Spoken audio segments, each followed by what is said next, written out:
Dude, I walked in, Gina took one look at me and clap, clap, clap. And singing in the background. So That special woman. Not now, baby. If you grew up on reruns of Martin, you already know. This show wasn't just funny, it was culture, loud catchphrases, over-the-top characters, and chemistry that felt too real. But after the drama, the headlines, and that messy final season, what actually happened to the cast? From Tichina going on to be a part of a legendary TV show. Louise, I'm gonna assume that you have not. To Tisha also going on to be a part of another legendary TV show. So let's catch up. Here's where the cast of Martin are now, and what went down after the cameras stopped rolling. Dude, I walked in, Gina took one look at me and clap, clap, clap.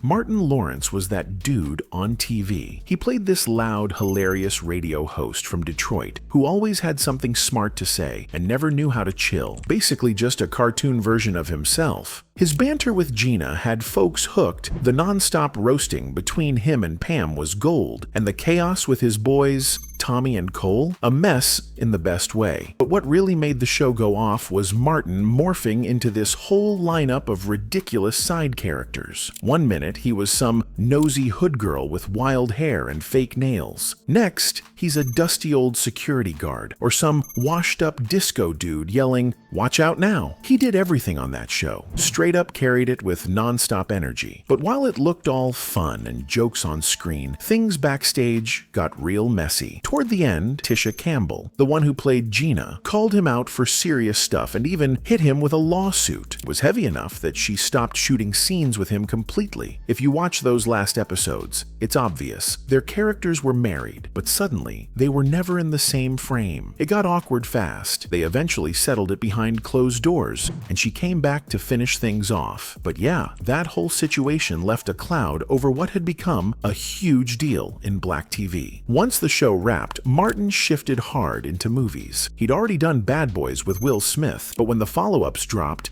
that's when he fully stepped into his movie star era, especially the one in 2020, that reminded everyone why people loved watching him and Will tag team chaos. The next one in 2024 went even harder, solidifying that action comedy space as his lane. He also popped off in stuff like Big Mama's House, Blue Streak, and Life with Eddie Murphy. Just funny all over again. He had some scary moments, public breakdowns, weird behavior, even collapsed once while jogging in heavy gear and ended up in a coma. Later on, he opened up about struggling with mental health back then. Took some time, but he got back to himself. These days, he's been more low-key, but anytime he pops up, especially when Will's around, people still show him major love. Next, Tisha Campbell. and singing in the background.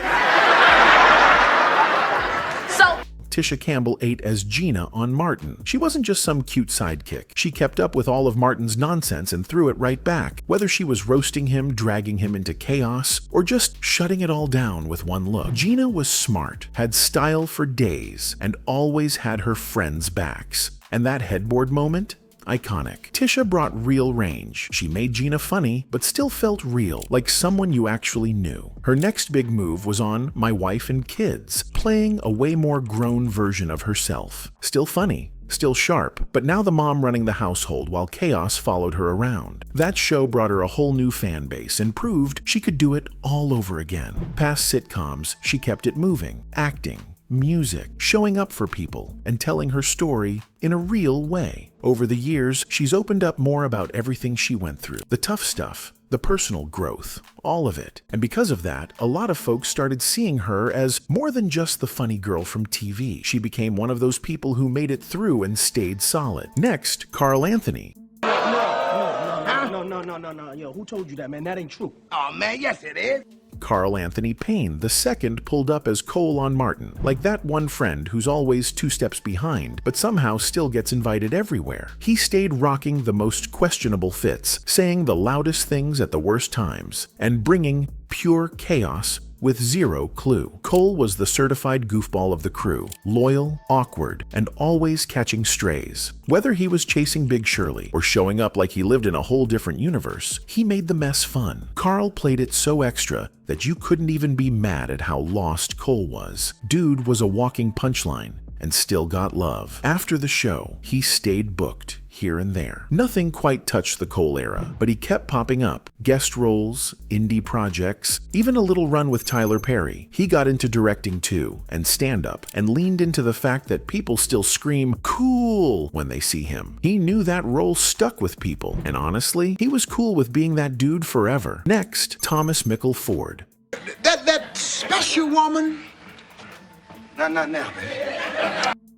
Mikal Ford was that chill, wise friend in Martin who always showed up in office-ready fits, but somehow never had a job anyone could explain. Like, the man looked like he was coming from a boardroom, but never said where he was actually headed. That whole "he ain't got no job" running joke, iconic. But even with all that mystery, he was the level-headed one, the calm voice in the middle of all the yelling, clowning, and chaos. While Martin was doing the absolute most, Tommy was posted up like the responsible older cousin who just came to drop some grown advice and bounce. After Martin, he stayed in the mix with guest roles and smaller projects.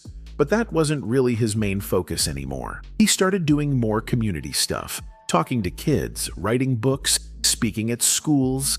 He got serious about helping the next generation, especially Black youth, and spent real time pushing conversations about self-worth, respect, and not letting the world beat you down. He wasn't chasing fame. He was doing purpose work, and it showed. When he passed, it hit different. He's remembered as someone who actually walked the walk when it came to making a difference. Next, Tichina Arnold. Tichina Arnold played I guess when your mother was pregnant with you, she was watching The Incredible Shrinking Man. Pam, Martin's no-nonsense bestie, who always had the perfect comeback, especially when Martin was running his mouth.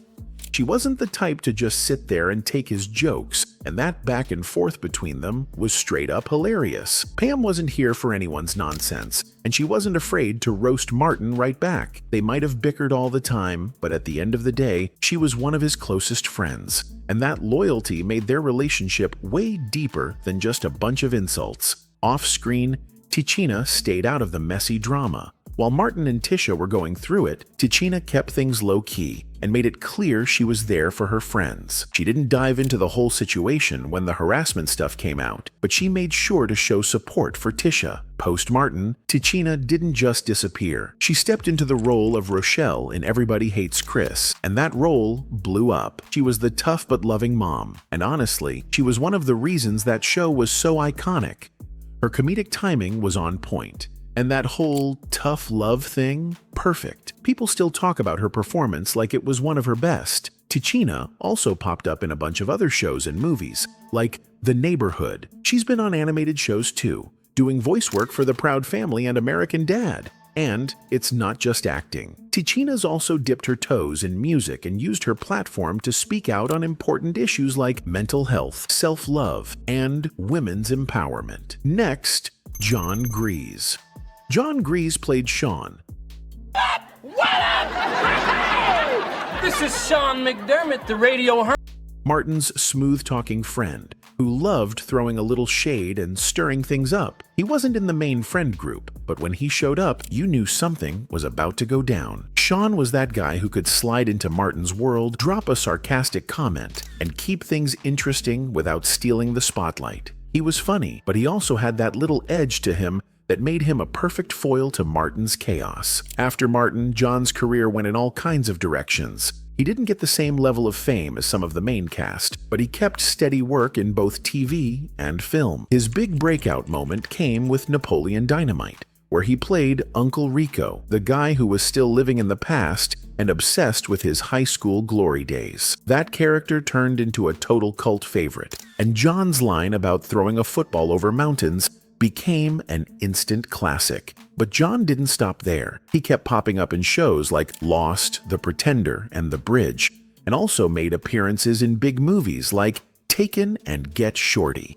His ability to switch from quirky to serious roles made him a go-to character actor, And even as the years went on, he stayed relevant in Hollywood, showing that he could balance humor with depth. Next, Garrett Morris. Garrett Morris played Use people, Martin. That's not coming from you.